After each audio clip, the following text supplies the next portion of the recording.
I think काफी better हुआ है इंडिया का रेगुलेशन। ऑफ कोर्स चैलेंज आते हैं लाइक एंड उसकी वजह से प्रोजेक्ट्स बाहर जाते हैं।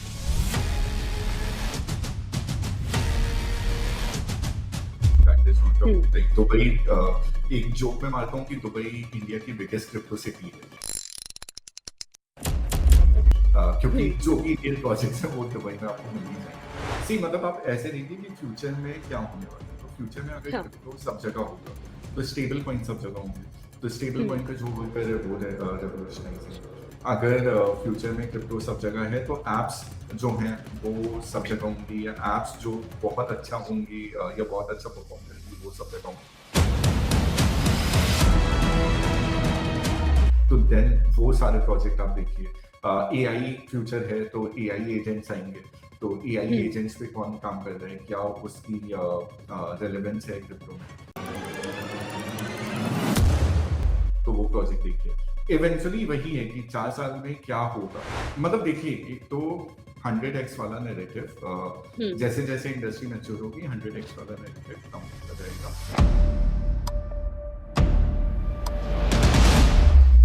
हम्म। ऐसा नहीं है कि आपको मिलेंगे नहीं, बट आपको फंडामेंटल प्रोजेक्ट्स में ज्यादा अगेन वही ओपन एआई की बात है। अगर 2014 में आपने देख लिया होता तो 2025 में आपको फायदा होगा, या एनवीडिया हम्म। आपने 2008 में देख लिया होता तो अब जाके आपको फायदा होगा। इन्वेस्टर को समझना पड़ेगा कि कोई चीज अगर रेगुलेटेड नहीं है तो उसमें इन्वेस्टमेंट एक पार्ट ही हिस्सा करे। चाहे कोई बताए कि मेरा 1 लाख का बिटकॉइन 10 करोड़ हो, आपके अगर 1 लाख सेविंग है तो आप 1000 या 5000 ही लगाए, आपको उससे ज्यादा नहीं लगाना चाहिए।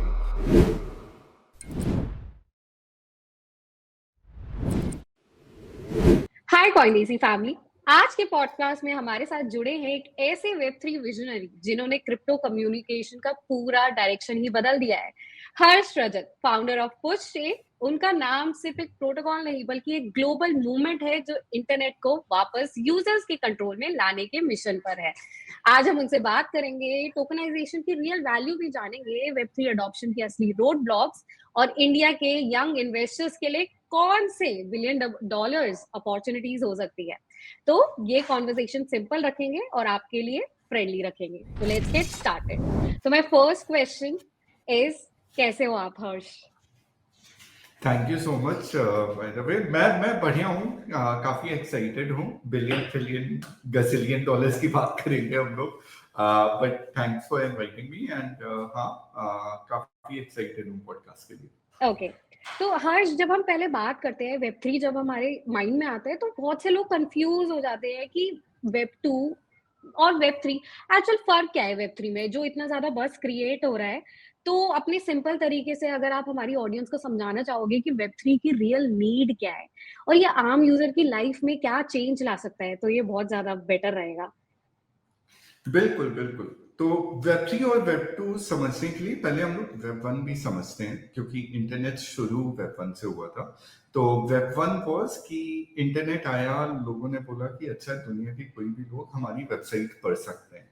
तो उन लोगों ने वेबसाइट पे इंफॉर्मेशन डालनी चालू की। वो सारे लोगों के लिए एक ही इंफॉर्मेशन थी, तो रीड ओनली टाइप था, रेडियो टाइप। या पुराने जमाने का अगर देख लें तो राजा जो रूल्स आपको बता देता था कि ये रूल्स हैं, प्रजा को पता चल जाता था, प्रजा कुछ नहीं कर सकती थी उसके लिए। वो वेब 1 था। हम्म। उसके बाद वेब 2 आया, तो वेब 2 में लोगों को रियलाइज हुआ, कंपनीज को रियलाइज हुआ कि लोग अलग हैं, उनको अलग अलग चीजें चाहिए। जैसे हम लोग अब ट्विटर पे जाते हैं तो हम लोग को अलग ट्वीट्स दिखती हैं, या हम लोग शॉपिंग करते हैं तो तुम्हें अलग शॉपिंग दिखेगी, मुझे अलग शॉपिंग दिखेगी, बाकी सब लोगों को अलग शॉपिंग दिखेगी। तो वो वेब 2 था, जहां पे लोगों के प्रेफरेंस भी अंडरस्टैंड करने चालू किए कंपनी में। पुराने जमाने के हिसाब से राज दरबार हो गया, जहाँ पे हम्म। लोग आके अपनी बातें बता रहे हैं, फिर राजा का मन अगर हुआ तो वो बातें सुन लिया, वो वेब 2 हो गया। उसके बाद वेब 3 आया, तो वेब 3 ने ये बोला कि ये जो कंपनी है ये अभी भी सेंट्रलाइज्ड है। तो अगर कोई कंपनी है तो वो ट्रांसपेरेंट नहीं होगी, तो मैं कुछ नहीं कर सकता हूँ, मैं केवल अपना फीडबैक दे सकता हूँ। तो वेब 3 वॉज कि ये सेंट्रलाइजेशन कंपनी का हट जाए। कंपनी एक आदमी की जगह जो भी लोग इंटरेस्टेड है वो सारे लोग कंपनी चलाए। काइंड लाइक डेमोक्रेसी या पब्लिक लिस्टेड कंपनीज, जहां पे आप शेयर ले लिए कंपनी के, तो आप अगर आपके पास ज्यादा शेयर्स हैं तो आप कंपनी की चीजें डायरेक्शन चेंज कर सकते हैं, या डेमोक्रेसी में वोट के साथ आप अपनी चीजें चेंज कर सकते हैं। ये वेब3 का कॉन्सेप्ट आया कि कोई भी टेक्नोलॉजी इन्वेंट हो रही है तो वो टेक्नोलॉजी का ऐसा सॉफ्टवेयर बनाया जाए जो मैथमेटिकली चले, तो कोई भी वो सॉफ्टवेयर चला पाए, और जो भी वो सॉफ्टवेयर चला रहा है वो कंपनी हो गई, और जो भी प्रॉफिट आ रहा है या जो भी वो कंपनी की ग्रोथ हो रही है वो डायरेक्टली उन लोगों के पास जाए। ये वेब3 आया एंड ये इनोवेशन आई। इसी की वजह से अगर आप बिटकॉइन का सॉफ्टवेयर चलाते हैं तो आपको बिटकॉइन मिलते हैं, एथीरियम का चलाते हैं तो एथीरियम मिलते हैं, पुशचेन का चलाएंगे तो पुशचेन का मिलेगा। प्लस पुशचेन का या एथीरियम का या बिटकॉइन का जो फ्यूचर है, जितना आपके पास टोकन है वो आपके शेयर्स हैं, तो उस हिसाब से आप अब कंपनी को ओन कर रहे हैं। तो वेब3 एक सिंपल वर्ड में read, right and own. Okay, तो इट्स इजी, आपने रख दिया पूरा रिलेटेबल एग्जांपल्स के थ्रू। दूसरा क्वेश्चन मेरा ये है कि आपने पुश प्रोटोकॉल बिल्ड किया था, तो अब पुश चेन लॉन्च करा, तो एक काफी बोल्ड स्टेप है ये। एंड इस ट्रांजिशन का एक विजन क्या था, एक ओरिजिनल रीजन भी क्या था, तो वो भी आप एक्सप्लेन कर दो। बिल्कुल बिल्कुल। तो मेरा हमेशा से ये है कि किसी चीज पे मुझे गुस्सा आता है तो गुस्से में मैं वो इनोवेशन करने का सोचता हूँ।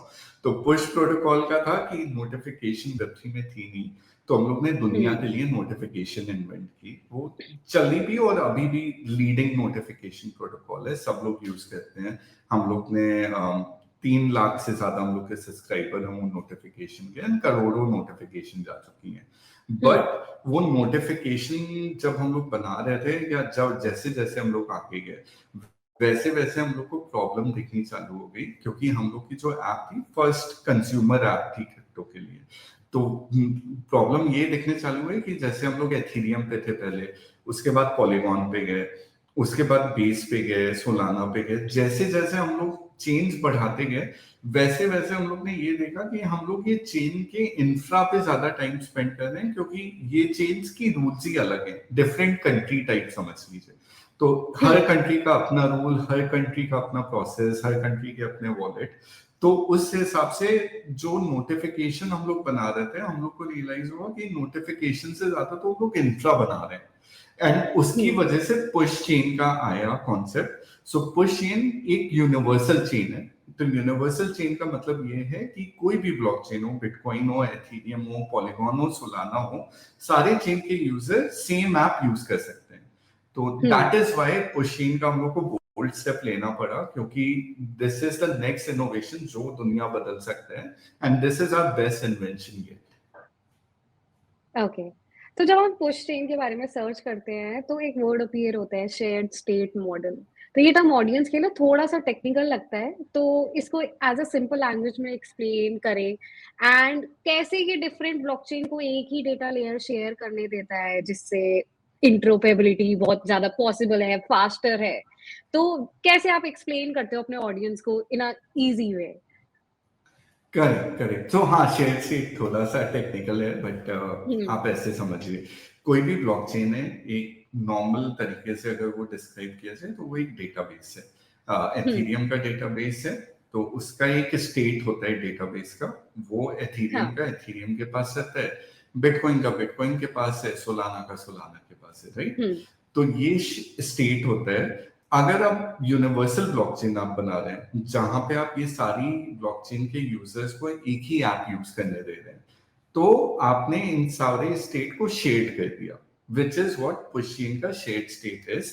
शेड स्टेट का सिंपल मतलब ये है कि आप कोई भी यूजर है, कोई भी चेन पे हैं, आप सेम ही ऐप यूज करेंगे।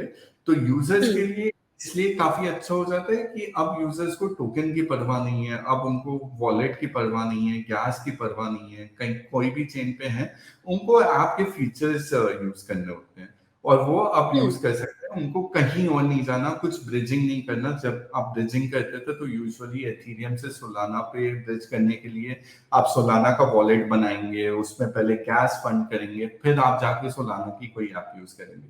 ये काफी पुराना इंटरनेट तरीका है, नया इंटरनेट इस पे नहीं चल सकता। सो इसीलिए हम्म। शेयर्ड स्टेट ब्लॉकचेन बनाएगी कि कोई यूजर कोई भी चेन पे है, क्योंकि चेन अब इंटरऑपरेबिलिटी हैंडल कर रही है, प्रोटोकॉल नहीं कर रहा है, तो ऐप जो चेन के ऊपर आ रही हैं वो सारी ऐप सारे यूजर से कंपैटिबल हो गई।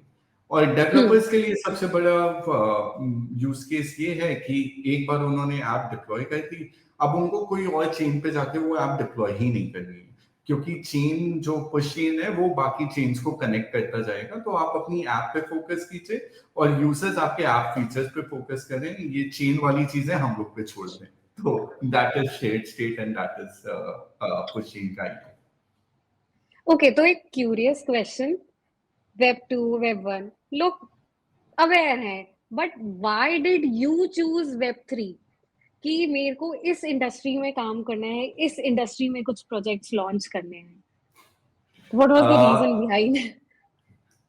मतलब काफी अच्छा क्वेश्चन है ये। मतलब पहले ये क्वेश्चन पूछा नहीं है बाय वेब 2 और वेब 3। तो मैं पहले वेब 2 में एंटरप्रेन्योर था, लाइक 2011 से मैं स्टार्टअप फाउंडर रहा हूँ। पहले हम लोग गेम्स और एप्स बनाते थे जो यूएस के टॉप में भी गई है, 360 वेब ब्राउजर एंड बहुत सारी एप्स हम लोग ने बनाई थी। बट यूजुअली मुझे टेक्नोलॉजी बहुत एक्साइट करती है। तो वेब 3 से पहले मैंने एआई, मशीन लर्निंग ये सब भी ट्राई किया, क्योंकि ऑफ कोर्स जब वो एप्स चलने लगी तो देन आई वाज लाइक कि कुछ और भी ट्राई करते हैं। तो वहां से मेरी जर्नी स्टार्ट हुई थी। एंड वेब 3 मुझे इसलिए फैसिनेटिंग लगा क्योंकि 2015-16 में जब बिटकॉइन आई थिंक $20,000 का गया था, तो सब लोग बात कर रहे थे, तो मैंने भी थोड़ा लिया। एंड उसके जस्ट बाद बिटकॉइन $1,000 या $5,000 पे हो गया था। तो देन आई वाज लाइक कि हुआ क्या मेरे साथ, तो मैं फिर फिगर आउट करने लगा। तब मुझे रियलाइज हुआ कि web 3 as a innovation point कितना डिफरेंट है। क्योंकि जब आप एक कंपनी बना सकते हैं just because of a software, इसका मतलब ये है कि आप कोई भी देश में, कोई भी गांव में एक इंटरनेट कनेक्शन के साथ वो कंपनी बना सकते हैं और वो दुनिया भर यूज कर सकती है। जो मेरे साथ भी हुआ, मतलब ये नोटिफिकेशन प्रोटोकॉल मैंने इलाहाबाद से बनाया था। तो इसलिए मुझे वेब 3 काफी अच्छा लगता है, क्योंकि वेब 3 में ये कोई नहीं देखता है कि आपके पास पैसे कितने हैं, ये कोई नहीं देखता है कि आप कौन से शहर से बना रहे हैं, आपकी इनोवेशन देखी जाती है। And that is why everyone जो मतलब जो भी फाउंडर्स को मैं जानता हूँ, that is why they like web 3, कि उनके पास कोई आइडिया है, उन्होंने बनाया, लोगों को दिया, अगर लोगों को अच्छा लगा तो वो आइडिया पूरा दुनिया यूज करेगी। ओके, तो आजकल ये टर्मिनोलॉजी बहुत फेमस हो रही है, टोकनाइजेशन। हर चीज टोकनाइज हो रही है, रियल एस्टेट हो गया, गोल्ड हो गया, म्यूजिक राइट्स तक सब टोकन्स बन रहे हैं। तो आपको क्या लगता है, क्या ये एक्चुअल रियल वर्ल्ड ट्रांसफॉर्मेशन होगा, या फिर लोग वो सारी चीजें ऐसी टोकनाइज कर दे रहे हैं जो होनी भी नहीं चाहिए? तो जो ये इंडस्ट्री है टोकनाइजेशन की, तो is it going in the right direction और बहुत ज्यादा ओवरडूइंग भी हो रहा है? आई थिंक थोड़ा ओवर डूइंग भी है, थोड़ा राइट डायरेक्शन भी है। 2021 में मुझे याद है एलेक्स एक बंदा था, मेरा दोस्त भी है, उसने अपने आप को ही टोकनाइज किया था। आई थिंक पहला ह्यूमन टोकनाइजेशन ओके। एक्सपीरियंस था। तो काफी मतलब फनी, वियर्ड, इंटरेस्टिंग चीजें होती रहती हैं वेब3 में। टोकनाइजेशन आप ऐसे समझ लीजिए कुछ जगह काफी इंपॉर्टेंट है, जैसे RWA, राइट? तो यस। दुबई में मिलियंस ऑफ डॉलर्स की प्रॉपर्टी होती है, कोई एक आदमी तो खरीद नहीं सकता वो। बट अगर आप वो प्रॉपर्टी को टोकनाइज कर दिए, तो नाउ वो दुबई की रियल एस्टेट में आप पार्टिसिपेट कर सकते हैं। या अगर यूएस के शेयर्स हैं, राइट, इंडिया में बहुत कम लोग यूएस के शेयर्स खरीद सकते हैं, तो एनवीडिया कोई खरीद ही नहीं सकता था। बट अगर वो टोकनाइज हो गया तो एनवीडिया आपने खरीद लिया या चाइना के शेयर्स खरीद लिए। तो टोकनाइजेशन इसलिए काफी अच्छा है, इसलिए काफी लोग एक्सपेरिमेंट कर रहे हैं। तो ये टोकनाइजेशन जिसमें यूटिलिटी है, आई थिंक परफेक्ट, ये तो यूज होना ही चाहिए। और ज्यादा इंडस्ट्री आगे आएगी। अब हम लोग चैट जीपीटी भी यूज करते हैं, तो इनोवेशन इज समथिंग जो आपको अडॉप्ट करनी चाहिए। बाकी कुछ टोकनाइजेशन वो एक्सपेरिमेंट है अभी, वो क्या आगे चलेंगे कि नहीं, वो एक्सपेरिमेंट के बाद पता चलेगा। मीम कॉइन्स भी एक एक्सपेरिमेंट टाइप है, तो वो टोकनाइजेशन आई डोंट नो कि कितना सही है, सही नहीं है। इंडस्ट्री अभी भी मैच्योर हो रही है, तो जैसे जैसे हम लोग को पता चलेगा वैसे वैसे चीजें क्लियर होंगी। बट हाँ, थोड़ा ओवरडू हो रहा है। तो जिस चीज में यूटिलिटी आपको लगे उसी चीज को टोकनाइज कीजिए। जिस चीज में आपको यूटिलिटी नहीं लग रही है, आप बस हाइप के लिए कर रहे हैं, आई डोंट थिंक वो ज्यादा चलेगी। ओके, तो इंडिया में क्रिप्टो को लेकर, ब्लॉकचेन को लेकर बहुत ज्यादा कंफ्यूजन भी रहती है। इवन बहुत सारे लोग ऐसे भी हैं टीयर 2 टीयर 3 सिटीज में, इवन वो इतना ज्यादा अडॉप्शन रेट में हाई बढ़ रहा है। बहुत सारे लोग ऐसे भी हैं जिनको ये कंफ्यूजन रहती है कि अरे क्रिप्टो लीगल नहीं है या गवर्नमेंट इन्वॉल्व नहीं है, या ब्लॉकचेन क्या होता है, कि क्या रेवोल्यूशनाइजिंग ये कर सकता है, और जो गवर्नमेंट के नैरेटिव्स जो अभी इतना ज्यादा पॉजिटिव नहीं है। तो आपको क्या लगता है कि उन यूजर्स को इस अनसर्टेनिटी के टाइम पर कैसे मूव करना चाहिए? कुछ सजेशंस इफ आप अपने यूजर्स को देना चाहो, या जो लोग बिगिनर्स है क्रिप्टो इंडस्ट्री या ब्लॉकचेन टेक्नोलॉजीज यूज करना चाहते हैं, तो बहुत अच्छा रहेगा। बिल्कुल। सो आप ऐसे देखिए, लाइक हम्म। इनोवेशन और रेगुलेशन हमेशा ऑपोजिट ही चलते रहते हैं। तो इनोवेशन का चीज ये है कि आप इनोवेशन अगर कोई पहले पकड़ लेंगे तो वो आपको हम्म। बहुत अच्छा गेन्स दे सकता है। रिस्क ये है कि वो जीरो पे भी जा सकता है, तो दोनों हम्म। तरह है। हम्म। बट जैसे आप देखिए ओपन एआई, राइट? तो ये ओपन एआई का जो इनोवेशन था वो कहीं से भी, मतलब हम लोग को पता नहीं था, बट वो 2014 से आया और 2025 में अब सब लोग बोल रहे हैं कि नहीं, एआई को रेगुलेट करना चाहिए एंड एआई अब फ्यूचर बन गया है। तो इस हिसाब से ऑफ कोर्स गवर्नमेंट जो होती है वो थोड़ा केयरफुल रहती है, क्योंकि जब इनोवेशन होती है तो स्कैम भी होते हैं, तो वो हम्म। उस तरफ से प्रोटेक्ट करना चाहती हैं यूजर्स को। बट थोड़ा जैसे आप अगर अर्ली अडॉप्टर होते हैं जो पहले टेक्नोलॉजी ट्राई करते हैं, तो अगर आप समझेंगे वो टेक्नोलॉजी एंड उसके बाद इन्वेस्ट करेंगे, तो आई थिंक वो ज्यादा बेटर रहता है। इनोवेशन पे आप जाएंगे तो ऑफ कोर्स रिवॉर्ड बहुत ज्यादा मिलता है। जो लोगों ने एनवीडिया खरीदा या ओपन एआई में इन्वेस्ट किया, बहुत ज्यादा रिवॉर्ड है। जो लोगों ने बिटकॉइन लिया, बहुत ज्यादा रिवॉर्ड है। उसका फ्लिप साइड ये है कि एक एनवीडिया के लिए 100 और प्रोजेक्ट्स होंगे जो फेल भी होंगे, तो वो 100 हम्म। लोगों में जीरो पैसा गया होगा। तो इनोवेशन को अगर आप समझेंगे एंड हल्का इन्वेस्ट करेंगे, पूरा अपनी सेविंग नहीं देंगे, तो I think that is the better way. Governments को आई थिंक इनोवेशन ज्यादा प्रेफर करना चाहिए। लाइक यूएस अब क्रिप्टो प्रेफर कर रहे हैं, इंडिया अभी भी स्टैंड्स बना रहा है। बट हम्म। अगर हम लोग वो स्टैंड्स जल्दी बनाएंगे तो ज्यादा इनोवेशन हम लोग के पास रहेंगे। ओके, तो आपने जब ये स्कैम की बात करी, तो स्कैम से क्वेश्चन है कि बहुत मेजॉरिटी ऑफ द यूजर्स जो अभी जस्ट एंटर ही हुए हैं इस वेब 3 वर्ल्ड में, क्रिप्टो वर्ल्ड में, तो ये जो शाइनी न्यू प्रोजेक्ट और फास्ट 100x रिटर्न वाले जो प्रोजेक्ट्स और नैरेटिव्स आते हैं, तो ये आपके पर्सपेक्टिव से कैसे beginners level investor project fundamentals समझ सकता है, या कुछ टेक्निकल नॉलेज क्या होती है, कि कुछ 3-4 बेसिक नॉलेज आप प्रोवाइड करो या पैरामीटर्स आप प्रोवाइड करो कि इफ अगर कोई बिगनर इस वेब 3 प्रोजेक्ट या फिर क्रिप्टो प्रोजेक्ट में घुसना चाहे, इन्वॉल्व होना चाहे, तो वो क्या क्या अपने माइंड में लेके चले कि अगर कोई प्रोजेक्ट देखना है तो क्या क्या देखे? Got it.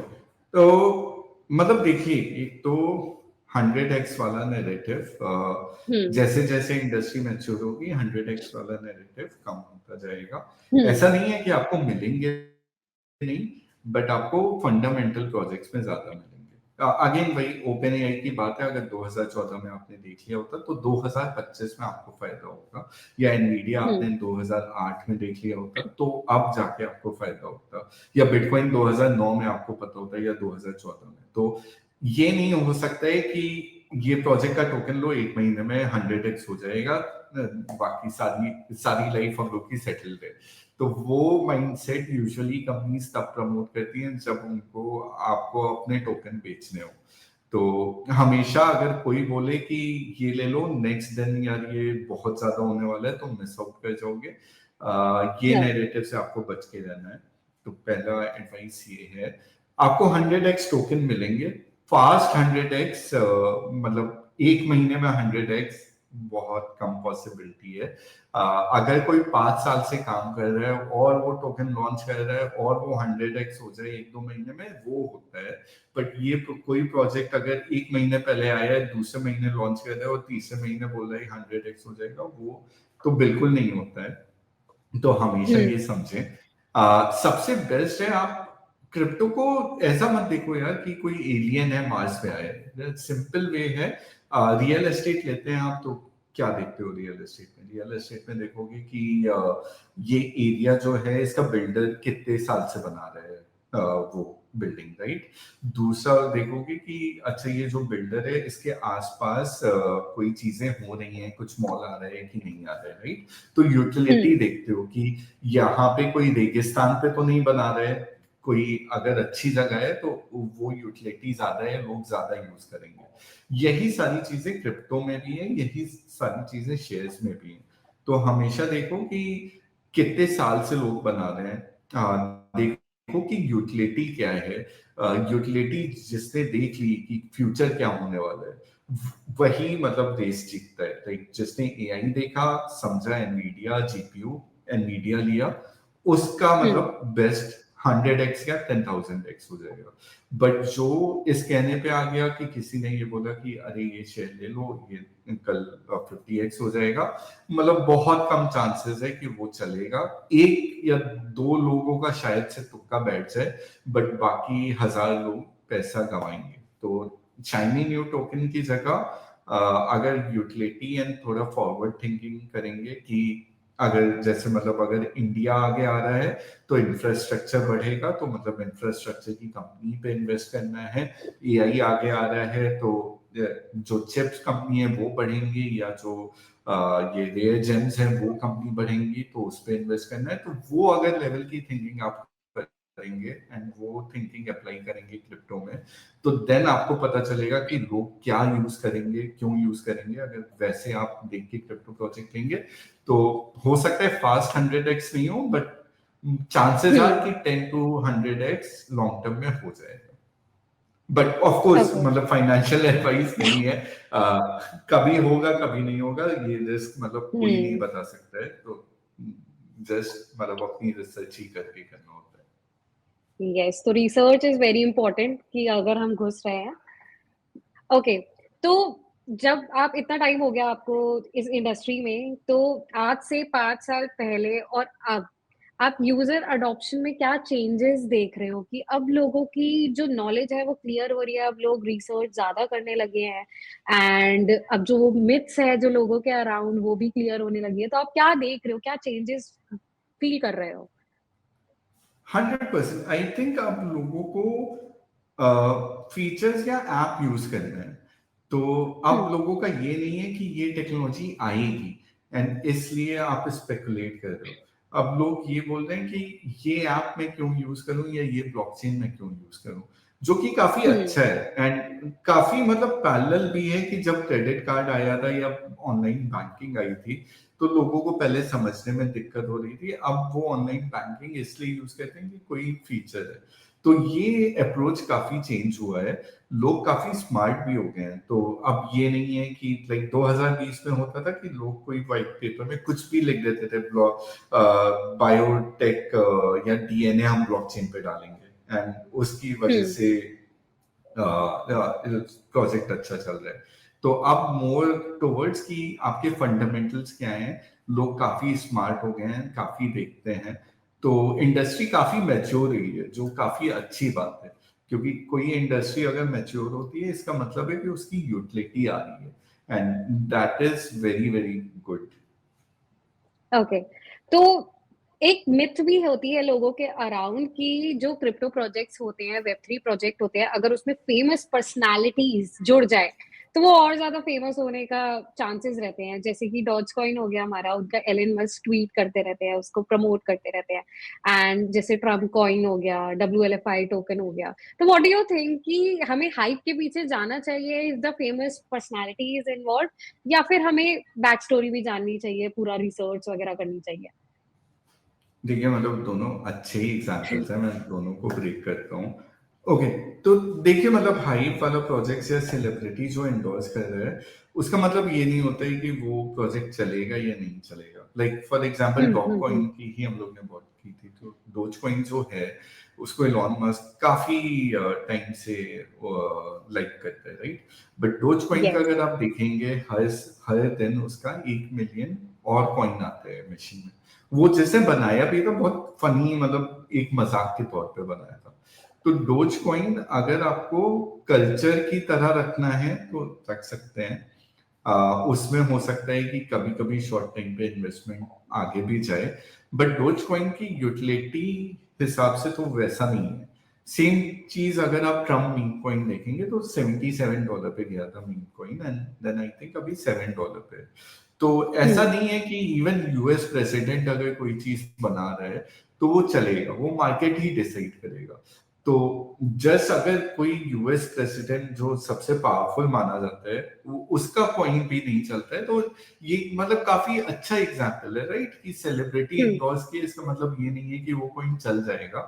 मे बी आप चाहिए वो ज्यादा प्रायोरिटाइज कीजिए उसको रिसर्च करना, बट जस्ट बिकॉज कोई सेलिब्रिटी कोई कॉइन को एंडोर्स कर रहा है उस पर ये मत समझिए कि वो चलेगा ही चलेगा। Yes, alright. तो जब हम वेब3 की बात करते हैं, इवन बीएफएसआई इवेंट जो अभी लेटेस्ट हुआ था, तो उसमें I have seen Dilip Chinai speech. तो उन्होंने ये बोला था कि हमारे जो इंडिया का जो टैलेंट है, वेब3 टैलेंट है, वो इंडिया से बाहर जा रहा है, बिकॉज हमारे यहाँ पे रूल्स एंड रेगुलेशन इतने ज्यादा क्लियर नहीं है। तो व्हाट डू यू थिंक कि क्या चैलेंजेस आप फेस करते हो कि इंडियन सिनेरियो में जब एक प्रोजेक्ट आता है एंड उसको रन करने में, कि इतनी ज्यादा मतलब रेगुलेशंस एंड अनसर्टेनिटीज हैं? आई थिंक काफी बेटर हुआ है इंडिया का रेगुलेशंस। ऑफ कोर्स चैलेंज आते हैं, लाइक एंड उसकी वजह से प्रोजेक्ट्स बाहर जाते हैं, like that is not a, hmm. Like Dubai, एक जोक में मारता हूँ कि दुबई इंडिया की बिगेस्ट क्रिप्टो सिटी है, क्योंकि हम्म। जो भी इंडियन प्रोजेक्ट्स हैं वो दुबई में आपको मिल ही जाएंगे। हम्म। बट आई थिंक वो रेगुलेशंस थोड़ा और हम लोग को जल्दी ठीक करना चाहिए। तो आई थिंक 1 डेढ़ साल में काफी चेंजेस हुए हैं। अब नए नए जो लोकल गवर्नमेंट्स है वो क्रिप्टो प्रोजेक्ट्स पे सैंडबॉक्सिंग ट्राई कर रहे हैं। जो भी हम्म। मतलब हैकेथॉन है, ETH global hackathon, like biggest hackathon, वो इंडिया में हुआ है। तो काफी चीजें चेंज हो रही हैं, थोड़ा और चेंज करेंगे तो बेटर है। अगेन वही चीज है कि इनोवेशन, अब जैसे क्रिप्टो है, जब यूएस ने अडॉप्ट कर लिया तो अब ये नहीं है कि क्रिप्टो दूर जाएगा। तो वो आई हम्म। थिंक सीतारमन जी ने भी बोला कि क्रिप्टो हम लोग अडॉप्ट करेंगे ही करेंगे, जस्ट बिकॉज कि अब बाकी लोग भी कर रहे हैं। तो अगर हम लोग अडॉप्ट कर रहे हैं तो आई थिंक रेगुलेशंस जल्दी बनाएंगे तो और बेटर हो जाएगा, क्योंकि देन फाउंडर्स को बाहर नहीं जाना पड़ेगा। And hmm. फाउंडर्स का बाहर जाने का मतलब बहुत डिफरेंट रीजंस भी होते हैं। क्रिप्टो एक ग्लोबल टाइप का वो है, रेस। तो ग्लोबल रेस की वजह से क्रिप्टो के कॉन्फ्रेंसेस ही इतने डिफरेंट डिफरेंट कंट्रीज में होते रहते हैं कि इवेंचुअली एक बार फाउंडर बाहर निकलता है तो उसके बाद वो बाहर का ही हो जाता है, काइंड लाइक नोमैड ही बन जाता है। तो ये भी हम्म। है। बट अगर रेगुलेशंस हम लोग थोड़ा और फास्ट करेंगे तो इनोवेशंस और ज्यादा अंदर इंडिया के होंगी rather than बाहर। ओके, तो रेगुलेशंस की बात करते हैं। रेगुलेशंस में दो टाइप ऑफ ऑडियंस होते हैं हमारे, कि एक तो ऑडियंस ये कहते हैं कि अगर रेगुलेशंस आ गई तो इतनी सारी रेस्ट्रिक्शंस भी आ जाएगी, तो वो हमारे किल कर देगा हमारे मूवमेंट्स को, हमारे टैलेंट को। और कुछ ऑडियंस ये भी कहते हैं कि अगर रेगुलेशन आएगी तो हमें एक सर्टेनिटी मिल जाएगी कि yes, this is the legit thing that we are involving in. तो आप क्या सोचते हो कि किस टाइप की रेगुलेशन और फ्रेमवर्क हमारे इन्वेस्टर्स को प्रोटेक्ट कर पाएगी? Got it. आई मीन ये काफी काफी कॉम्प्लेक्स क्वेश्चन है, क्योंकि एक तरफ मैं उन लोगों को भी जानता हूँ जिन्होंने अपने बहुत पैसे गवाए क्योंकि हम्म। रेगुलेशंस नहीं है। दूसरी हम्म। तरफ मैं उन लोगों को भी जानता हूँ जो मतलब दुनिया में प्रोटोकॉल्स लेके आए क्योंकि रेगुलेशंस नहीं है। तो ये काफी पेचीदा है। इसका आई थिंक बेटर आंसर यही है कि इन्वेस्टर को समझना पड़ेगा कि कोई चीज अगर रेगुलेटेड नहीं है तो उसमें इन्वेस्टमेंट एक पार्ट ही हिस्सा करें। चाहे कोई बताए कि मेरा 1 लाख का बिटकॉइन 10 करोड़ हो गया, आपके अगर 1 लाख सेविंग है तो आप 1000 या 5000 ही लगाएं, आपको उससे ज्यादा नहीं लगाना चाहिए। क्योंकि मतलब रेगुलेशन से आप इसको उतना स्टॉप नहीं कर पाएंगे। क्रिप्टो का प्रॉब्लम यही है एंड एडवांटेज यही है कि दुनिया में कहीं पे भी चल सकता है। तो आप ट्रम्प कॉइन अगर ले लिए इंडिया में, अब आप ट्रम्प कॉइन को रेगुलेट करेंगे भी तो इन्फोर्स कैसे करेंगे? तो आई थिंक इन्वेस्टर को ज्यादा शार्प होना पड़ेगा।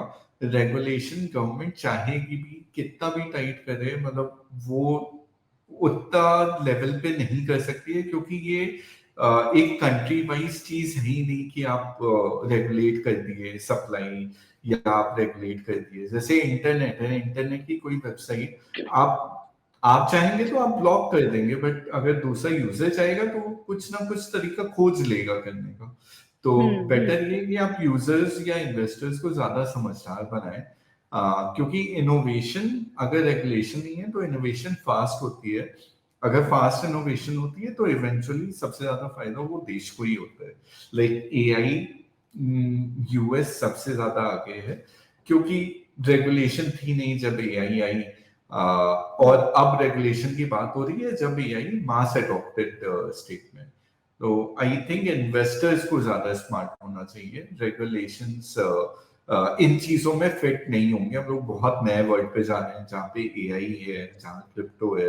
एआई क्रिप्टो पे ट्रेड करेंगे आप। एआई अगर कोई भी एआई से पूछेंगे कि तुम्हें पेमेंट्स कैसे लेना है, मतलब इवेंचुअल आंसर उसका आता है मैं क्रिप्टो में लूंगा। तो एआई एजेंट्स आएंगे। तो दुनिया बहुत ही डिफरेंट लेवल पे है अब, कि वो लोकल या कंट्री रेगुलेशंस उतने इफेक्टिव नहीं होंगे। बेस्ट है आप इन्वेस्टर्स को एजुकेट कीजिए, उनको बोलिए कि ये जीरो जा सकता है। सिंपल वर्ड यही है कि ये जीरो जा सकता है। उसके बाद अगर तुम ले रहे हो तो देन यू हैव टू, मतलब आपको उतने लेवल पे लेना है जितनी आपकी कंफर्ट लेवल है। पूरे सेविंग कभी आप क्रिप्टो में नहीं डालिए। मतलब मैं नहीं डालता हूँ, मैं क्रिप्टो में हूँ। मेरी पर मेजोरिटी ऑफ द सेविंग्स होगी पर पूरी नहीं होगी। तो जब मैं क्रिप्टो के अंदर हूँ और मैं ये बोल रहा हूँ, तो जो क्रिप्टो के बाहर है उसको तो करना नहीं चाहिए। अगर कोई वेब3 में एंटर करता है विदाउट लूजिंग मनी, तो आप उन्हें क्या प्रैक्टिकल रोड मैप देना चाहोगे कि मतलब वो कैसे स्टार्ट करे, क्या सीखे और किन किन चीजों से दूर रहे? तो ये चीज मेरे साथ ही हुई थी बाय द वे, जब मैं बहुत पहले क्रिप्टो में आया था। तो कोई वन कॉइन करके था एक स्कैम। तो कुछ लोग आ गए थे मेरे घर में कन्विंस करने की ये नेक्स्ट बिटकॉइन है। तो सबसे पहला मैं सजेशन यही दूंगा कि अगर घर में लोग आके बोल रहे हैं कि ये नेक्स्ट बिटकॉइन है तो मतलब दूर भाग जाओ। जब भी तुम एंटर कर रहे हो तो क्रिप्टो में स्टार्ट करो ट्विटर पे प्रोजेक्ट्स को फॉलो करना। लाइक अगर तुम्हें सीएमसी पे चले जाओ, कॉइन गेको पे चले जाओ, ये टॉप टोकन वो कहती हैं, तो उससे तुम्हें दिख जाएगा एथेरियम, पॉलीगॉन, बिटकॉइन। इन सब के बिटकॉइन का तो ट्विटर हैंडल नहीं है क्योंकि बिटकॉइन का फाउंडर ही एनोनिमस है, बट एक्चुअली है बिटकॉइन कोड का ट्विटर हैंडल है। बट ये सब फॉलो करो, वहां से तुम्हें पता चलेगा इकोसिस्टम की बातें हो रही हैं। वहां से तुम्हें पता चलेगा कि क्या बातें हो रही हैं। उधर से जाओगे तो बेटर है। जैसे कोई आता है अपने कॉइन के बारे में बोलना, उसके ट्विटर पे जाओ। ट्विटर पे अगर उसको कोई अच्छे लोग फॉलो कर रहे हैं जो एथेरियम से जुड़े हैं, सोलाना से जुड़े हैं या इंडस्ट्री से जुड़े हैं, तो थोड़ी ज्यादा लेजिटिमेसी है। तो ये सारी चीजें मतलब करना ज्यादा बेटर है। क्रिप्टो की कॉन्फ्रेंसेस होती हैं, वहां जाओ। तो कोई भी चीज में घुसने से पहले अंडरस्टैंड करते हैं, राइट? जैसे जब हम लोग कोई कंपनी का भी शेयर लेते हैं तो कंपनी के बारे में अंडरस्टैंड करते हैं। तो क्रिप्टो का भी वैसे ही है। तो कभी ऐसे उसमें नहीं आओ जो तुम्हारे पास आ रहा है, तुम उनके पास जाओ। तो तुम उनके पास जाओ तो कैसे होगा? जब तुम टॉप क्रिप्टो के बारे में पढ़ोगे, वहां से चीजें निकालोगे, वहां से जाओगे, तो वो बेटर रहता है। तो पैसे अगर लूज नहीं करने हैं तो 4 महीने एटलीस्ट पैसों से खेले बिना पहले लोगों को जानो कि वो प्रोजेक्ट क्या बना रहे हैं, क्या तुम उनसे कनेक्ट कर हम्म। पाते हो, क्या वो प्रोजेक्ट एक्चुअली दुनिया बदलेगा कि वो बस बोल रहे हैं दुनिया बदलेगा।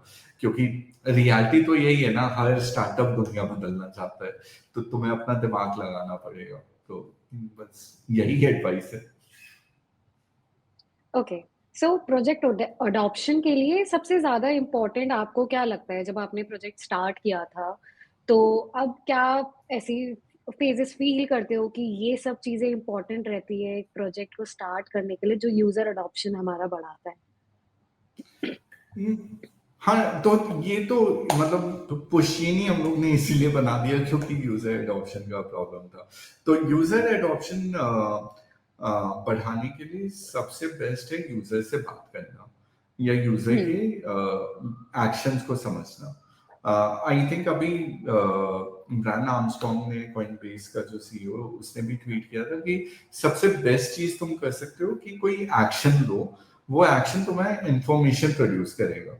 वो हम्म। एक्शन गलत भी हो सकता है, सही भी हो सकता है, बट वो इंफॉर्मेशन जो आएगी उससे तुम समझ सकते हो।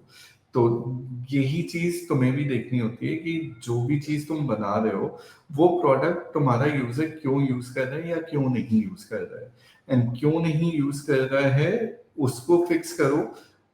वो बहुत ही इटरेटिव प्रोसेस होता है। 100 एक चीज फिक्स करोगे, फिर जाओगे, फिर वो यूजर कुछ और बताएगा, फिर फिक्स करोगे। तो लोगों को ओवरनाइट सक्सेस लगती है स्टार्टअप की, बट एक्चुअली स्टार्टअप में जब तुम चीजें बनाते हो तो पहले तुम कहीं से भी स्टार्ट करोगे, तुम्हें 100 इटरेशन करने हैं, तुम मेक श्योर कि वो प्रोडक्ट यूजर को अच्छा लगे। और एक बार प्रोडक्ट यूजर को अच्छा लगता है तो देन मतलब वो एडॉप्शन आएगा ही आएगा। उसके बाद मतलब जस्ट टाइम का गेम होता है कि मार्केट कैसी जा रही है, यूजर्स के पास अटेंशन है कि नहीं, बट इवेंचुअली वो आता ही आता है। ओके। तो आपने यूजर इंटरेक्शन की बात करी, तो user interaction as a founder आपको कौन कौन से वियर्ड क्वेश्चंस आते हैं यूजर्स की तरफ से, और आप कैसे उनको टैकल करते हो? मुझे काफी कलरफुल क्वेश्चंस आते हैं यूजर्स की तरफ से।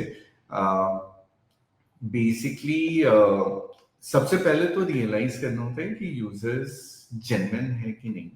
हम्म। जेन्युइन का मतलब ये नहीं है कि वो नेगेटिव कमेंट नहीं दे सकता है। जेन्युइन का मतलब ये है कि वो क्या मतलब नेगेटिव कमेंट दे रहा है क्योंकि उसको कुछ पसंद नहीं आ रहा है, कि उसको कुछ पसंद आ रहा है। तो अगर वो समझ लेंगे आप लोग तो बहुत ही अच्छा हो जाता है, क्योंकि देन आप हम्म। अंडरस्टैंड कर लेते हैं वो यूजर के कमेंट। एंड नेगेटिव कमेंट्स बहुत सही रहते हैं क्योंकि उससे आपकी प्रोडक्ट इंप्रूव होती है। तो काफी वियर्ड क्वेश्चंस भी आते हैं, मतलब वेब3 काफी वियर्ड है। मैं एक पार्टी में गया था 2-3 साल पहले, जहाँ पे मेरे बाजू में एक जो बंदा नाच रहा था वो घोड़े का मास्क लगा के नाच रहा था। मैंने एक कॉन्फ्रेंस देखी है जिसमें बाथरोब पहन के लोग बात करने आए हैं। तो वेब3 हम्म। काफी वियर्ड, काफी इंटरेस्टिंग, काफी नेक्स्ट जेन है। लोगों के वियर्ड क्वेश्चन भी आएंगे, सही क्वेश्चंस भी आएंगे, कुछ लोग ट्रोल भी करेंगे। तो बेसिक चीज एज अ फाउंडर है कि आपको जेन्युइन यूजर्स जानने हैं, वो जेन्युइन हम्म। यूजर्स के रिमार्क सॉल्व करते जाने हैं, बस दैट्स इट। ओके। तो आजकल मार्केट बहुत ज्यादा प्रेशर में भी चल रहा है। We have seen like bitcoin का प्राइस, इथेरियम का प्राइस, ऑल्ट कॉइन्स का प्राइस, सब कुछ थोड़ा नीचे स्लाइड कर रहा है। तो आप कैसे देख रहे हो इस करेंट डाउनटर्न को? कि क्या ये सिर्फ एक शॉर्ट टाइम पैनिक की तरह हम इसको देखें, या फिर एक अपॉर्चुनिटी की तरह देखें? आप क्या समझते हो इस चीज के बारे तो इसमें तो पूरा क्रिप्टो कम्युनिटी ही डिवाइडेड है। आधे लोग में? बोल रहे हैं कि जो बुल अभी आना है, आधे लोग बोल रहे हैं कि मार्केट साइकिल ओवर हो गया है। मैं मतलब मुझे लगता है कि बुल अभी आना बाकी है, क्योंकि हम्म। जो पैनिक इंडिकेटर्स हैं वो नहीं है। हाँ। जो जो मतलब मार्केट में यूजुअली जब ये बियर साइकिल आता है तो यूजुअली आता है क्योंकि या तो कोई बहुत बड़ा स्कैम हो जाता है या कोई बहुत बड़ा चीज खत्म हो जाती है, लाइक FTX हो गया। या हम्म मतलब कोई बहुत भारी न्यूज आ जाती है हैक की, उसी हम्म की वजह से जो साइकिल है, जो बियर साइकिल है, वो आता है। तो मुझे बुली लग रहा है क्योंकि आपके मैक्रो इंडिकेटर्स जो हैं वो फ्लैश कर रहे हैं, क्रिप्टो का यूज बढ़ रहा है, हाँ, एथीरियम का हम्म यूज बढ़ रहा है, एथीरियम पे स्टेबल कॉइन पेमेंट्स बढ़ रहे हैं, पॉलीगॉन पे बढ़ रहे हैं, ऐप यूज हम्म बढ़ रहा है। तो मुझे जो लग रहा है कि मे बी ये साइकिल डिफरेंट है, क्योंकि इस बार ऑल टाइम हाई बिटकॉइन का हाल्विंग से पहले भी आया था। तो ये मेरी तरफ से ओपिनियन है, but at the same time मतलब इस पे पूरा क्रिप्टो ट्विटर, इस पे पूरा क्रिप्टो ही बटा हुआ है कि कुछ को बियर लग रहा है, कुछ को बुल लग रहा है। हम्म इवेंचुअली अगर इन्वेस्टमेंट आप 4 साल के होराइजन पे करेंगे तो डजेंट मैटर कि बियर है बुल है, इनफैक्ट फायदा ही होगा देन आपका, क्योंकि बियर में अगर आप डीसीए करेंगे तो बुल में आपको ज्यादा बेटर एडवांटेज होगा। बट हाँ, अगर मतलब शॉर्ट टर्म आप रिस्की खेलेंगे तो एट दिस पॉइंट किसी को नहीं पता है कि कहाँ मार्केट जाएगा। हाँ, एज अ फाउंडर मुझे बुलिश लग रहा है, बट किसी और को बियरिश भी लग सकता है। माइकल सेलर को बुलिश लग रहा है, बिटकॉइन जो एडवोकेट करते हैं, टिबली को बुलिश लग रहा है, तो बहुत सारे लोग हैं उनको लग रहा है कि साइकिल थोड़ा बदला है, एंड अभी साइकिल का मेन लेग आना बाकी है। तो अप टू यू, आप जिसकी भी सुने, बट हाँ, इन्वेस्टमेंट अगर कर भी रहे हैं तो मेरी केवल यही एडवाइस रहेगी कि डीसीए करके करें। हम्म ओके।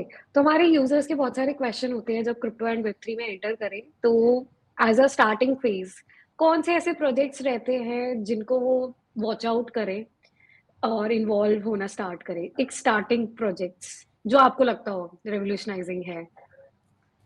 ओके, तो आई थिंक पुशिंग काफी रेवोल्यूशनाइजिंग है, but of course other than that, see मतलब आप ऐसे देखिए कि फ्यूचर में क्या होने वाला है। तो फ्यूचर में अगर हाँ। क्रिप्टो सब जगह होगा तो स्टेबल कॉइन सब जगह होंगे, तो स्टेबल हम्म कॉइन पे जो वर्क करे वो रेवोल्यूशनाइजिंग है।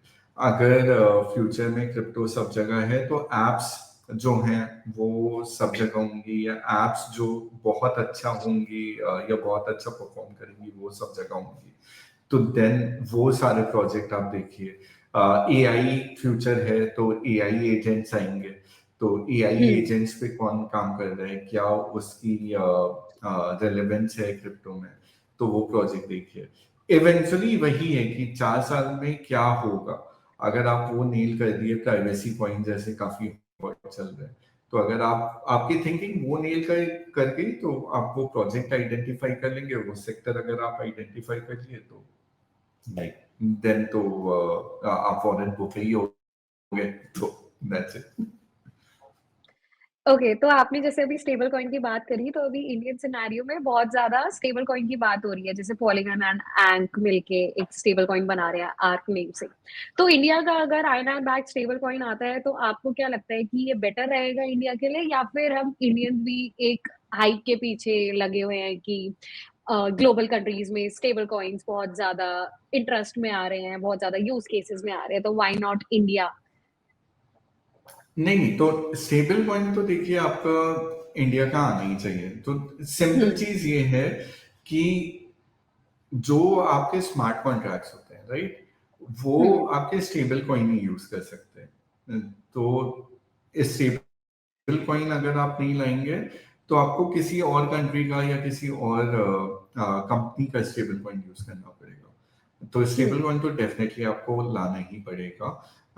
Think about it like this, like मैं इंडिया, लाइक अगर मेरे पास कैश है, वो कैश में ले जाके नेटफ्लिक्स को नहीं दे सकता हूँ, क्योंकि नेटफ्लिक्स का कहीं ऑफिस नहीं है। मुझे हाँ। क्रेडिट कार्ड चाहिए होगा, या डेबिट कार्ड, या ऑनलाइन बैंकिंग चाहिए होगी। तो उसी डायरेक्शन में मुझे स्टेबल कॉइन चाहिए होंगे अगर मुझे डिसेंट्रलाइज फाइनेंस यूज करना है। तो इसलिए इंडिया को लाना ही चाहिए स्टेबल कॉइन। ये हाइप की भी बात नहीं है, इट इज कि बाकी वर्ल्ड कोई डायरेक्शन में जा रहा है तो ऑफकोर्स हम लोग को भी वो करना पड़ेगा। ओके। तो हर्ष, वेब 3 में लोग नेक्स्ट बिग थिंग तो बहुत ज्यादा ढूंढते रहते हैं कि next Solana, next Ethereum, next Chainlink. तो आपके एक्सपीरियंस से क्या हम ये नेक्स्ट 100x टोकन के पीछे ही भागकर रह जाए या फिर फंडामेंटल्स भी समझने की कोशिश करें? तो क्या ऐसा यूज केसेस रहते हैं, क्या ऐसी नॉलेज रहती है जो आप समझाना चाहोगे? श्योर।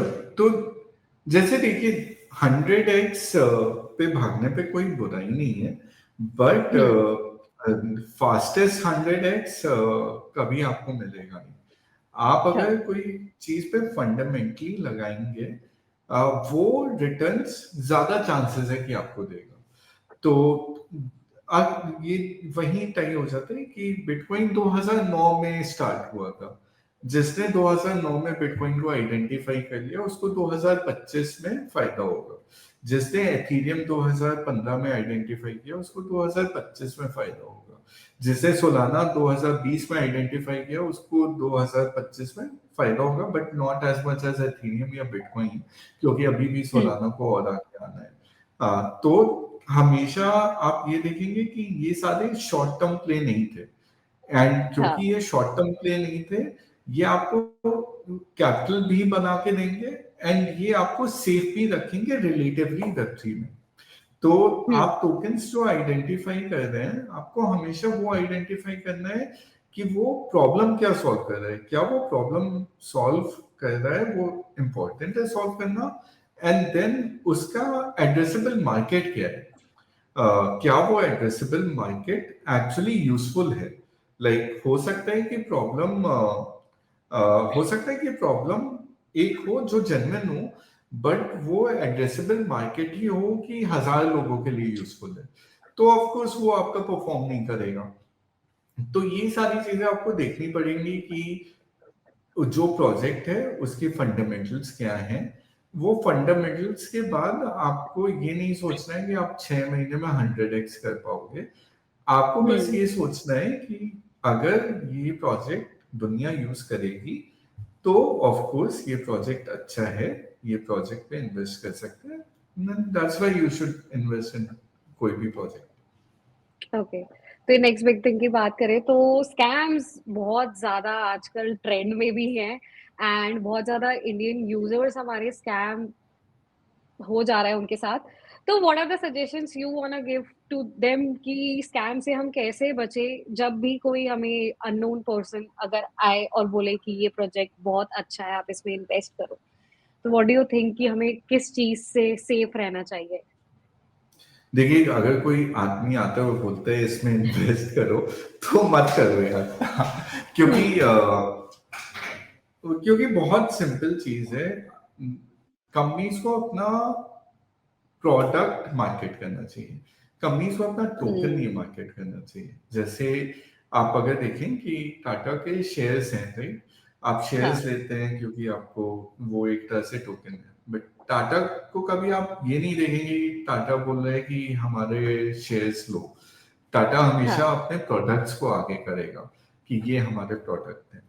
तो हमेशा ये थिंकिंग रखनी चाहिए। लाइक जो भी कंपनी अपने प्रोडक्ट्स आगे करती है, एक तो वो प्राउड है कि ये हमने बनाया है, ये जाके ट्राई आउट करो।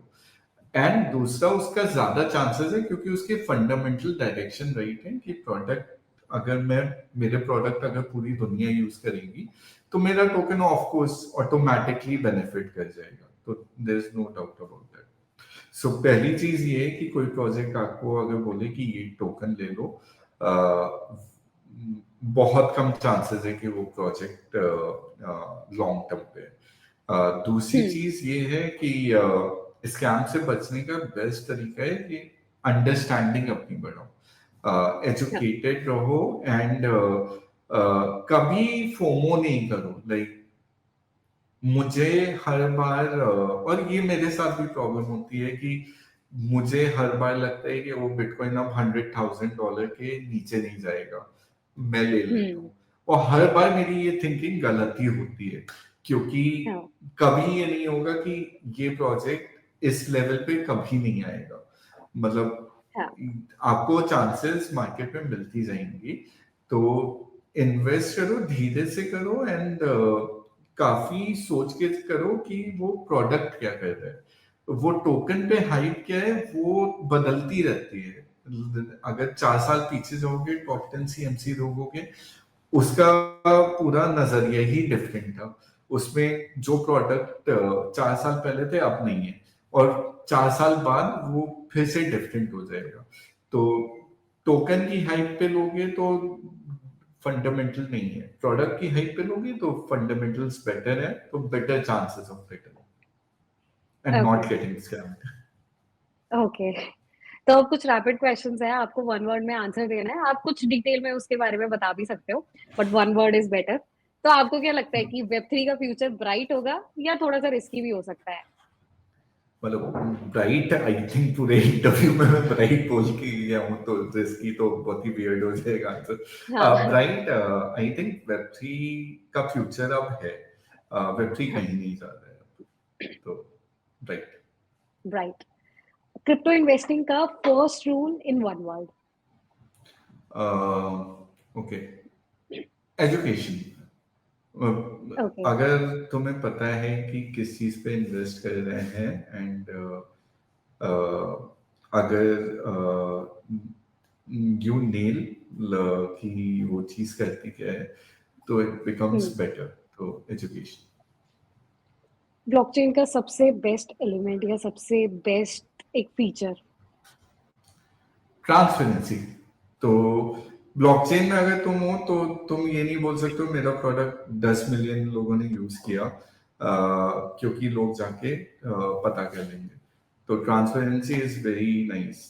तुम्हारा प्रोडक्ट कभी झूठ नहीं बोल सकता है। तो हम लोग ने जैसे अभी डोनेट टेस्टनेट लॉन्च किया, तो एक हफ्ते में हम लोग को 1 मिलियन ट्रांजैक्शन आए। तो वो झूठ नहीं हो सकता, लाइक वो तुम जाके चेक कर सकते हो। तो transparency is the best element. Okay. तो आपके लिए सक्सेस का definition? Mass adoption. I think 2 word हो गए, बट वही। मास एडॉप्शन, क्योंकि क्रिप्टो इस लेवल पे आ गया है कि लोग अब यूज करते हैं। तो हाँ। अगर हम लोग ने एक प्रोडक्ट बना दिया जो यूजर्स यूज कर रहे हैं, अच्छे से यूज कर रहे हैं, उनको पता भी नहीं चल रहा है वो यूज कर रहे हैं, then we have done our hmm. Job. तो मास एडॉप्शन। ओके। तो रिटेल और क्रिप्टो यूजर्स के लिए सबसे ज्यादा इम्पोर्टेंट क्या रहता है, एजुकेशन या फिर डिसिप्लिन? आई थिंक बोथ ही रहता है।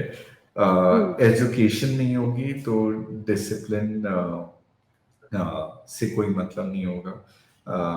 डिसिप्लिन वही, और अगर डिसिप्लिन नहीं होगा तो रिस्क ऑफ इन्वेस्टमेंट रिटर्न्स बहुत ज्यादा हो जाते हैं। तो both, but start with education and then discipline. तो लर्न अबाउट कि डीसीए कैसे करना है, लर्न अबाउट कि अपनी इन्वेस्टमेंट का केवल एक पार्ट इन्वेस्ट करें, एंड सो ऑन। ओके। तो अगर पुश्चिन की बात करें तो आज से 5-6 साल बाद, चलो मान लेते हैं 2030 तक, तो व्हाट डू यू थिंक कि पुश्चिन किस लेवल तक रीच कर चुका होगा? ओ, तो पुशिन बेसिकली एक यूनिवर्सल चेन बनाया हम लोग ने। तो आई हम्म। थिंक पुशिन सारे ब्लॉकचेन को कनेक्ट कर रहा होगा, एंड सारी ब्लॉकचेन के यूजर्स से बात कर रहा होगा। तो डेफिनेटली पुशिन के साथ हम लोग का विजन बहुत ही मैसिव है कि हाँ। एक ऐसा ब्लॉकचेन जो सारी ब्लॉकचेन को कनेक्ट कर दे। तो काइंड हम्म। लाइक जैसे स्ट्राइप है पेमेंट्स के लिए, या जैसे इंटरनेट है, तो पुशिन का विजन है कि नेक्स्ट इंटरनेट पुशिन पे ही है। ओके। तो आप क्रिप्टो में इन्वेस्ट करते हो? हाँ। तो अगर कुछ बिगनर ट्रेडर्स को या इन्वेस्टर्स को जो अभी जस्ट एंटर होना चाहते हैं क्रिप्टो में, तो कुछ ऐसे प्रोजेक्ट्स अगर आप बताना चाहो कि इनसे आप स्टार्ट कर सकते हो, ये सेफ है, फिर उसके बाद आगे आप एक्सप्लोर कर सकते हो, तो वो कौन से ऐसे प्रोजेक्ट्स रहेंगे? Got it. सो मतलब मेरा जो पर्सनल एक्सपीरियंस रहा है जब भी मैं हाँ। इन्वेस्ट किया होता है, सबसे पहले जब मैं इन्वेस्ट करता हूँ वो इन्वेस्टमेंट से मुझे समझ आता है कि मुझे क्या करना चाहिए क्या नहीं करना चाहिए। तो जैसे अगर हाँ। आप 1,000 रुपए इन्वेस्ट कर रहे हैं, 1,000 हम्म। में आई थिंक आपको 70% तो केवल बिटकॉइन, एथीरियम एंड अगर ज्यादा हम्म, रिस्क है तो बिटकॉइन एथेरियम सोलाना पे रखना चाहिए, क्योंकि ये प्रोजेक्ट्स मतलब प्रूव कर चुके हैं अपनी वर्थ। बाकी हाँ, जो 300 बचे हैं उसमें आप खेल सकते हैं, तो उसमें आप जाइए जो आपको प्रोजेक्ट्स इंटरेस्टिंग लग रहे हैं, या जो आपको प्रोजेक्ट्स लग रहे हैं कि प्रॉब्लम सॉल्व कर रहे हैं। अगर वैसे करेंगे तो वो 300 में बेसिकली आप सीखेंगे, एंड देन फिर आप अपना अच्छे से वो इन्वेस्टमेंट कर सकते हैं। But start with just bitcoin Ethereum Solana, and वो भी डीसीए करके, तो 4 साल में आप अपना इन्वेस्टमेंट कीजिए, तो 1,000 रुपये आपको इन्वेस्ट करना है, 4 साल में हर हफ्ते बांट दीजिए, उतना थोड़ा थोड़ा कीजिए। उससे पता चलेगा, मतलब टाइम और एक्सपीरियंस मार्केट में बहुत चाहिए होता है बिफोर आप 100x पैसा बना पाए। ओके। तो आज के एपिसोड में अगर वेब 3 की एक मिथ अगर आप क्लियर करना चाहो कि ये तो एक बहुत मिथ है कि इसको तो नहीं होना चाहिए, तो व्हाट डू यू थिंक कि वो क्या मिथ रहेगी जो ऑडियंस के अमंग रहती ही रहती है? मतलब मुझे पता नहीं कि क्या मिथ रहेगी। आई थिंक मोस्टली वेब 3 पे लोगों को लगता है कि वेब 3 बहुत डिफरेंट है। हम्म, वेब 3 एक सॉफ्टवेयर है, जो जो बेसिकली अपने सॉफ्टवेयर से बात कर लेता है, मैथमेटिकली हाँ, प्रूव कर लेता है कि क्या सही है क्या गलत है। तो लोगों को लगता है कि क्रिप्टो या ब्लॉकचेन कुछ बहुत ही अलग चीज है, बट हम्म, अगर आप डिफाइड वे में देखें तो दिस इज एक सॉफ्टवेयर है जो काफी यूनिक है, काफी इनोवेटिव है, बट इन दी एंड एक सॉफ्टवेयर है जो बहुत सारे लोग चला रहे हैं, जिस पे आपका नेक्स्ट पूरा इकोनॉमी बेस होने वाली है। ओके। तो यही मिथ क्लियर करनी थी कि जिन लोगों को लगता है, इवन ये भी मिथ होती है, जैसे when I started in crypto and web 3, तो मेरे माइंड में भी एक क्वेश्चन था। इवन जब हम कॉइनडेसी पे अपनी वीडियोस वगैरह डालते हैं तो लोगों के ऑडियंस के माइंड में भी ये क्वेश्चन रहता है जो अभी स्टार्ट कर रहे होते हैं क्रिप्टो में, कि if the government is not involve तो हम क्यों इन्वॉल्व हो जाएं, कि सीरियसली एक्चुअल में ये लीगल है या नहीं। तो व्हाट वी डू इज कि हम, जो गवर्नमेंट ने कुछ वर्डिंग्स बोली है क्रिप्टो को लेकर, स्टेबल कॉइन्स को लेकर, ब्लॉकचेन को लेकर, तो जब वो फेमस पर्सनालिटी का नाम लग जाता है, जैसे हमने बात करी ट्रम्प कॉइन या डॉज कॉइन, इन सब में तो एक थोड़ी लेजिटिमेसी भी आ जाती है। तो व्हाट डू यू थिंक कि ऐसे इस वे में हमें एजुकेट करना इज ग्रेट, या फिर कुछ और मीडियम्स भी रहने चाहिए ऑडियंस को एजुकेट करने के लिए? आई थिंक इस पे साउथ कोरिया काफी एडवांस है, काफी अच्छा जॉब करता है। साउथ हाँ। कोरिया में क्रिप्टो यूजर्स भी काफी अच्छे हैं। हम्म, मतलब हाँ, जैसे आपने प्रेजेंट किया, मतलब काफी अच्छा लगा मुझे कि ओके ट्रम्प कॉइन की वजह से लोगों को लगा कि गवर्नमेंट बैक कर रही है, तो आई थिंक वो हाँ, होना चाहिए। आई जस्ट डोंट फील कि उसकी वजह से लोगों को लगना चाहिए कि ये कॉइन परफॉर्म ही करेगा। हम्म, बट गवर्नमेंट बैक करती है तो एक तरह से अच्छा होता है, बट आप ये भी समझिए कि गवर्नमेंट इतनी इनोवेशन है कि गवर्नमेंट को भी टाइम लगता है वो समझने में। तो हम्म, एजुकेशन वहीं पे आ जाता है, राइट, कि education is the only step. आप स्टार्ट कीजिए केवल अंडरस्टैंड करने से, एंड एक बार आपको अंडरस्टैंडिंग आ गई, देन वो जो भी सेक्टर है आपका, आप उस पर एक्सपर्ट ही हो जाएंगे। मतलब अगर मुझे पूछना हो बेस्ट पॉडकास्ट क्या है, तो मैं तुमसे पूछूंगा, राइट, कि हाँ, बेस्ट पॉडकास्ट क्या है, कि रिकॉर्डिंग कैसे अच्छी होती है, क्योंकि इतना हम्म। एक्सपीरियंस आ गया है। तो वो एजुकेशन से ही आता है एंड एक्सपीरियंस से आता है, तो आई थिंक वो ही करना चाहिए। ओके, सो रैपिंग अप, हमारा एक लास्ट क्वेश्चन है कि इफ आप ऑडियंस को एक सजेशन देना चाहो जो अभी क्रिप्टो इंडस्ट्री में, वेब 3 इंडस्ट्री में आना चाहते हैं और जो ऑलरेडी हैं, तो वो क्या सजेशन रहेगी? हाँ कूल। सो अगर यार वेब 3 फाउंडर बनना चाहते हो, तो वेब 3 का सबसे बेस्ट चीज है, वेब 3 काफी ओपन है, तो रीच आउट टू मी हाँ। या reach out to any founder that you like, usually वो रिप्लाई कर ही देंगे। दूसरी हम्म, चीज है, वेब 3 में हैकेथॉन्स होते हैं, तो हाँ, हम लोग भी हैकेथॉन से ही स्टार्ट किए थे। तो जो भी हैकेथॉन आ रहा है जस्ट उसमें जाओ, देखो कैसे चीजें होती हैं, समझो, क्वेश्चन पूछो। लाइक सबसे बेस्ट चीज है कि शेमलेसली क्वेश्चन पूछो। हुँ, रूम में कोई किसी को वो नहीं होता, या कोई ये नहीं सोचेगा कि ये क्या सवाल है। बट जैसे जैसे सवाल पूछोगे वैसे वैसे लोग समझाते हैं। 90% 95% लोग यार हेल्प करना चाहते हैं तो वो समझाएंगे। तो हुँ, हैकेथॉन जाओ, कॉन्फ्रेंसेस जाओ, मिलो लोगों से, पूछो। इवेंचुअली अगर 100 लोगों से तुम कुछ चीज पूछोगे तो उसका एक इंटरसेक्शन आएगा बातें का कि ये करना है, ये करो, ये करो। तो वो इंटरसेक्शन इज गोल्ड माइन की ये सारी रूल्स हैं, ये सब फॉलो करोगे या ये ऐसे स्टार्ट करो। तो 100 लोगों से, जेन्युइन 100 लोगों से बात करोगे, हमेशा पता चल जाएगा कि क्या करना है। तो start with okay, that conference, hackathon and Twitter. Okay. So thank you Harsh, thank you, it was a great session, हमें बहुत नॉलेज मिली एंड आई एम श्योर कि जब हमारा ये पॉडकास्ट जाएगा तो हमारी कोइंदेसी ऑडियंस को भी बहुत ज़्यादा जानने को मिलेगा, even from founders perspective as well. तो ये बहुत ज़्यादा एक न्यू सेशन रहा है हमारे कोइंदेसी पॉडकास्ट में कि एक फाउंडर का पर्सपेक्टिव क्या रहता है जब वो एक प्रोजेक्ट स्टार्ट करते हैं एंड प्रोजेक्ट के रियल केसेस। तो thank you so much Harsh.